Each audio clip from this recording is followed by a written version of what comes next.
یہ بہت افسوسناک ہے سیاسی کارکنوں کو خراب کرنا، سیاسی جماعتوں کو توڑنا، سیاسی جماعتوں کا ٹوٹنا، لیکن اس میں ہم بھی حصہ دار ہیں۔ ہم نے بھی کم نہیں کی۔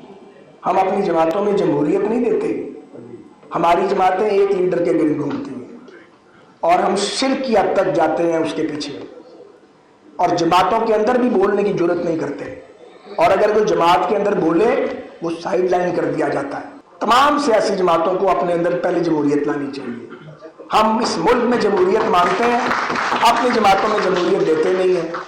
نہ ورکنگ کمیٹیز کی کوئی میٹنگ ہوتی ہے، نہ پارٹیوں میں کوئی الیکشن ہوتے ہیں۔ ایک پارٹی کی کہانی نہیں، ہر پارٹی کی یہی کہانی ہے سوائے جماعت اسلامی کے، اچھا لگے یا برا لگے کسی کو۔ جو بھی یہ سمجھتا ہے، آج یہ سمجھتا ہے یا کل ماضی میں یہ سمجھتا تھا کہ وہ اپنے مخالف کا سر قلم کر کے وہ آگے بڑھ جائے گا، اسے پتہ ہونا چاہیے کہ اس کا اپنا بھی سر قلم ہوگا۔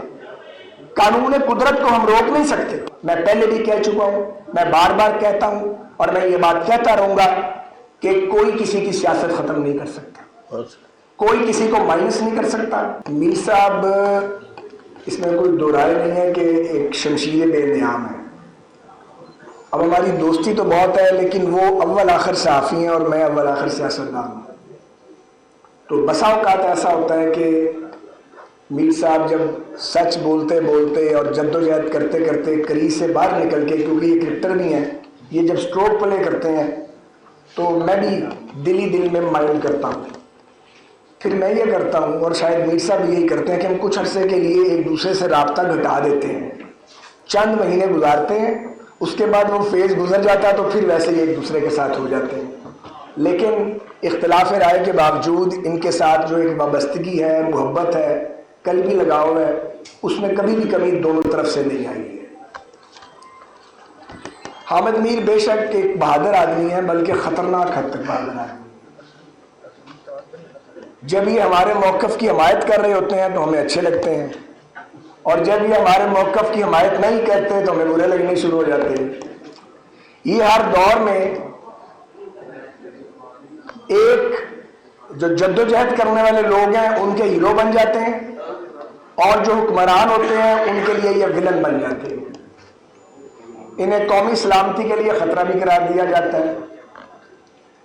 انہیں بعض ناعاقبت اندیش ملک دشمن بھی قرار دیتے ہیں، بعض بد زبان انہیں غدار بھی قرار دیتے ہیں۔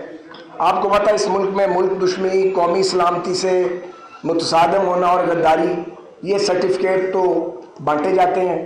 پتہ نہیں کب تک یہ بدقسمتی ہماری اس ملک میں جاری رہے گی۔ تو حامد میر صاحب ہر دور میں معتوب بھی ہوتے ہیں اور محبوب بھی ہوتے ہیں۔ کسی کے یہ محبوب ہوتے ہیں اور کسی کے یہ معتوب ہوتے ہیں، لیکن حامد میر کا سفر الحمدللہ جاری ہے۔ بامز، تھریٹس اور ان پر جان لیوا قاتلانہ حملے بھی حامد میر کو اپنی راہ سے ہٹا نہیں سکے الحمدللہ۔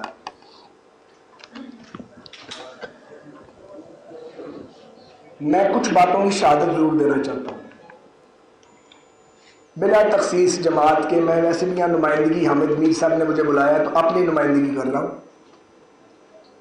میں نے حامد میر کو، یہ تو آپ سب جانتے ہیں کہ کبھی جھکا نہیں، دبا نہیں۔ حامد میر کبھی بکا بھی نہیں، ایک پانی کے گھونٹ کا بھی شرمندہ نہیں حامد میر، کسی حکمران کا یا کسی گروہ کا یا کسی ریاستی ادارے کا ایک پانی کے گھونٹ کا بھی شرمندہ نہیں ہے۔ یہی وجہ ہے کہ ان کی آواز جو ہے اس کی گرج میں کبھی کمی واقع نہیں ہوئی ہے۔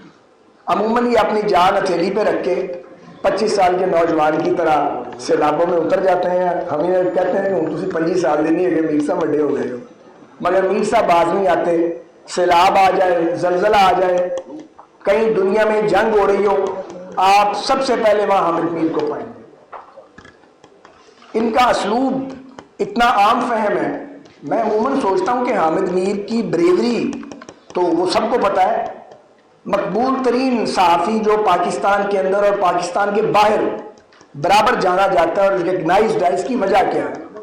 وہ حامد میر کی بے ساختگی ہے، ان کی روانی ہے، اور عام فہم زبان میں وہ عام آدمی کو ایڈریس کرتے ہیں، اس لیے ان کی ہوئی بات فوراً لوگوں کو سمجھ آ جاتی ہے۔ پھر میر صاحب اتنے ہی خطرناک ہو جاتے ہیں، کیونکہ جس کے حق میں بات کرتے ہیں اس کو فائدہ ہو جاتا ہے، یہ میرٹ میں بات کرتے ہیں، اور جس سے اختلاف کرتے ہیں اس کی ایسی کی تیسی ہو جاتی ہے، کیونکہ لوگ ان کی بات کو بہت غور سے سنتے ہیں اور ان کی بات بڑی وزنی ہوتی ہے۔ میر صاحب کی کتاب روداد ستم میں نے پڑھی ہے، یہ 12-14 دن پہلے میرے ہاتھ لگ گئی تھی تو میں نے اس کو پڑھا ہے۔ یہ 103 منتخب اور ان کے کالم جو مطبوعہ بھی ہیں اور غیر مطبوعہ بھی ہیں، جنہیں شائع نہیں کیا جا سکا، ان کا یہ مجموعہ ہے۔ اس میں ایک تحریر ہے جو ابتدا میں ہے، کس کی روداد ستم، آپ اسے پڑھ لیں، وہ پوری کتاب کا نچوڑ ہے اور وہ حاصل کلام ہے۔ اسی طرح پاگل فلسفی کا ناچ جو 1967 میں آغا شورش کشمیری مرحوم نے چٹان میں اپریل 67 کے شمارے میں شائع کی تھی، انہوں نے اس کو ریپروڈیوس کیا اور اس کے ساتھ پھر اپنی رائے دی ہے۔ بدقسمتی سے پاگل فلسفی کا ناچ تو آج بھی جاری ہے پاکستان، یہ ختم ہی نہیں ہونے میں آ رہا، دائرے کا سفر ختم ہونے میں نہیں آ رہا۔ حامد میر صاحب ایک آدھ بار میری وجہ سے بھی بے روزگاری کا مزہ چکھ چکے ہیں، بڑی پرانی بات ہے، میں نے ان سے کسی سے ملنے کی درخواست کی، یہ چکے پروفیشنل جرنلسٹ ہیں، انہوں نے کہا ٹھیک ہے، تو یہ مہربانی کی، میرے کہنے پہ چلے گئے۔ ان کے اس وقت کے دوست حکمرانوں کو پتہ لگ گیا، انہوں نے میر صاحب کو فارغ کروا دیا۔ ہم ان کی مدد کوئی نہیں کر سکے، مگر میر صاحب کی پیشانی پہ کبھی شکن نہیں آئی۔ یہاں بہت سی باتیں کی گئی ہیں، بہت سی ٹھیک باتیں کی گئی ہیں، میں کسی بات سے اختلاف نہیں کرنا چاہتا، کیونکہ یہ فورم ایسا ہے کہ جہاں پہ ہم نے میر صاحب، ان کی طرز صحافت، ان کی طرز تحریر پہ بات کرنی ہے۔ لیکن مجھے کچھ ضرور کہنا ہے، کچھ کہے بغیر تو آپ کو پتہ میں رہ بھی نہیں سکتا۔ ہمارا المیہ یہ اصل میں میری پرسوں والد صاحب کی برسی کا جلسہ ہے، میں نے باتیں وہیں کرنی ہیں تو وہ میں بچا کے رکھوں گا، کچھ بات میں کرنا چاہتا ہوں۔ لیکن جو پاکستان کی صورتحال ہے، مجھے باقیوں کا نہیں پتا، مجھ جیسے لوگ اس پہ بہت آزردہ ہیں، ہمیں خوشی نہیں ہوتی، ہم نے ہر دور میں تکلیف کاٹی ہے۔ یہ احمد علیہ صاحب بیٹھے ہیں آپ کے سامنے، میرے بھائیوں کی طرح، ان سے پوچھ لیں، مسلم لیگ کا دور اقتدار تھا، میں ان کے دفتر میں بیٹھا ہوا تھا، احمد علیہ صاحب کے، ان کو شاید یاد ہے یا بھول گیا ہے، اسلم دار صاحب ان کے جونیئر تھے، تو میری گرفتاری ان کے دفتر سے ہوئی تھی، بہت پرانی بات ہے، 80s کی بات ہے، 86 کی بات ہے، 7-8 مہینے کاٹ کے میں واپس آیا تھا۔ ہر دور میں جیل کاٹی ہے، اپنے دور میں بھی کاٹی ہے، کسی دور میں مفر نہیں ہے، تو ہر دور میں جیل کاٹنے کے بعد 50 سال سیاست کرنے کے بعد، ڈان سوٹے کی سیاست بھی کی ہے اسٹوڈنٹ پالیٹکس میں، وہ بھی پتہ، احمد میر صاحب ساتھ ہی تھے اس وقت بھی، تو بہت لڑائی لڑی ہے زندگی میں، مجھے کچھ باتیں سمجھ آ گئی ہیں، وہ نچوڑ ہے۔ میں آپ سے گزارش یہ کرنا چاہ رہا ہوں کہ اگر ہم چاہتے ہیں کہ اصلاح احوال ہو، پھر ہمیں اپنے کیے پہ شرمندہ ہونا پڑے گا۔ کوئی سیاستدان، کوئی لیڈر، کوئی جرنیل، کوئی جج اپنے اداروں اور اپنے جماعتوں کے کیے پہ کبھی میں نے نادم ہوتا نہیں دیکھا، اس میں سب شامل ہیں، اکراس دی پارٹی لائن۔ اگر آپ یہ سمجھیں کہ شرمندہ ہوئے بغیر اور اپنی غلطیوں کو مانے بغیر ہم آگے بڑھ سکتے ہیں، مجھے نہیں لگتا کہ ہم آگے بڑھ سکتے ہیں۔ یہ دائرے کا سفر جاری رہے گا، کل کوئی ماتوب تھا، آج کوئی ماتوب ہے، پرسوں کوئی اور ماتوب ہوگا، پھر کسی اور کی باری ہے، باریاں دائرے کے سفر میں آتی رہیں گی، جب تک ہم شرمساری محسوس نہیں کریں گے، اپنے کیے پہ نادم نہیں ہوں گے اور ایک دوسرے کے لیے قوت برداشت پیدا نہیں کریں گے۔ جب تک ہم ایک دوسرے کو برداشت نہیں کریں گے، مخالفانہ جو موقف ہے اس کو ہم سننے کی صلاحیت اور سکت جو ہے وہ نہیں رکھیں گے، یقین کریں ہم ایک دوسرے سے دست و گریبان رہیں گے اور یہ ریاست ہچکولے کھاتی رہے گی، اور مسلسل ایک زلزلہ ہے جو ختم ہونے میں نہیں آ رہا، وہ جاری رہے گا۔ یہ بہت افسوسناک ہے، سیاسی کارکنوں کو خراب کرنا، سیاسی جماعتوں کو توڑنا، سیاسی جماعتوں کا ٹوٹنا، لیکن اس میں ہم بھی حصے دار ہیں، ہم نے بھی کم نہیں کی، ہم اپنی جماعتوں میں جمہوریت نہیں دیتے، ہماری جماعتیں ایک لیڈر کے گرد گھومتی ہیں اور ہم شرک کی حد تک جاتے ہیں اس کے پیچھے، اور جماعتوں کے اندر بھی بولنے کی جرت نہیں کرتے، اور اگر کوئی جماعت کے اندر بولے وہ سائیڈ لائن کر دیا جاتا ہے، اور مخلص سیاسی کارکن ہر دور میں جمہوریت کا علم انہیں پکڑا دیا جاتا ہے، وہ لڑتے ہیں، لڑتے لڑتے میں نے پہلے بھی کہا تھا وہ مخالفین کی صفوں میں گھس جاتے ہیں، یا تو مخالف مار دیتے ہیں، اگر بچ کے آ جائیں تو اپنے مار دیتے ہیں۔ تو یہ اس پاکستان کی سیاست کا خلاصہ ہے۔ تمام سیاسی جماعتوں کو اپنے اندر پہلے جمہوریت لانی چاہیے۔ ہم اس ملک میں جمہوریت مانتے ہیں، اپنی جماعتوں میں جمہوریت دیتے نہیں ہیں۔ نہ ورکنگ کمیٹیز کی کوئی میٹنگ ہوتی ہے، نہ پارٹیوں میں کوئی الیکشن ہوتے ہیں۔ ایک پارٹی کی کہانی نہیں، ہر پارٹی کی یہی کہانی ہے، سوائے جماعت اسلامی کے، اچھا لگے یا برا لگے کسی کو۔ تو مقبولیت لیڈر کی بڑی امپورٹنٹ ہے، لیکن کیا لیڈر اکیلا ہی مقبول ہو جاتا ہے؟ جو سیاسی کارکن ایندھن بنتے ہیں ساتھ، جو ماریں کھاتے ہیں، جو اقتدار تک لے کے جاتے ہیں، جو مشکل وقت میں ساتھ جیتے مرتے ہیں، اپنے پورے پورے خاندان داؤ پہ لگا دیتے ہیں، ان کی جماعتوں میں سے ہونی چاہیے یا نہیں ہونی چاہیے؟ ان کی کوئی سے نہیں ہوتی۔ تو یہ ہمارے اپنے علمی ہے۔ کبھی کبھی زمانہ جنگ آ جاتا ہے، زمانہ امن بھی آتا ہے۔ جب سیاسی جماعتوں پہ زمانہ امن آتا ہے، ہم اس وقت کو ضائع کر دیتے ہیں، وہ ہم اپنے مخالفین کو گھسیٹنے اور رگیدنے میں مصروف ہوتے ہیں۔ جو بھی یہ سمجھتا ہے، آج یہ سمجھتا ہے یا کل ماضی میں یہ سمجھتا تھا کہ وہ اپنے مخالف کا سر قلم کر کے وہ آگے بڑھ جائے گا، اسے پتہ ہونا چاہیے کہ اس کا اپنا بھی سر قلم ہوگا۔ قانون قدرت کو ہم روک نہیں سکتے۔ سو اگر پاکستان کو ہم بحرانوں سے نکالنا چاہتے ہیں، اور اگر ہم چاہتے ہیں کہ حامد میر صاحب کی سوچ کے مطابق اس ملک میں آئین، قانون اور جمہور کی حکمرانی ہو، تو پھر یہ لازم ہے کہ ہم ایک دوسرے کو برداشت کرنے کا مادہ پیدا کریں، مزاحمت کی سیاست کریں، لیکن اس کے اندر تدبر اور فراست بھی ہونا چاہیے۔ دیوار میں ٹکرے مارنے کی ضرورت نہیں ہے۔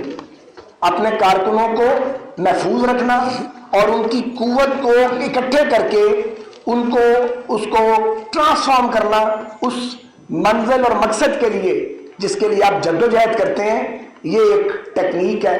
معافی چاہتا ہوں، اس ٹیکنیک سے بھی ہماری جماعتیں اس لیے آ رہی ہیں کہ یہ نیم جمہوری جماعتیں ہیں، یہ جمہوری جماعتیں نہیں ہیں۔ میں ایک بار پھر عامر میر صاحب آپ کا، لاہور بار کا شکر گزار ہوں۔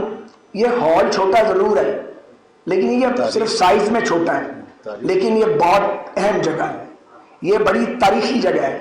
یہاں پہ ہمیشہ جمہوریت کی بات ہوئی، رول آف لا کی بات ہوئی، اور آپ کی برادری نے ہمیشہ قانون کی بالادستی کا ساتھ دیا۔ یہ الگ بات ہے کہ جب ججز موومنٹ چل رہی تھی، مجھے 1 منٹ دے دیں کیونکہ میں کراچی شودا ہال میں کھڑا ہوں، ختم کر دوں گا۔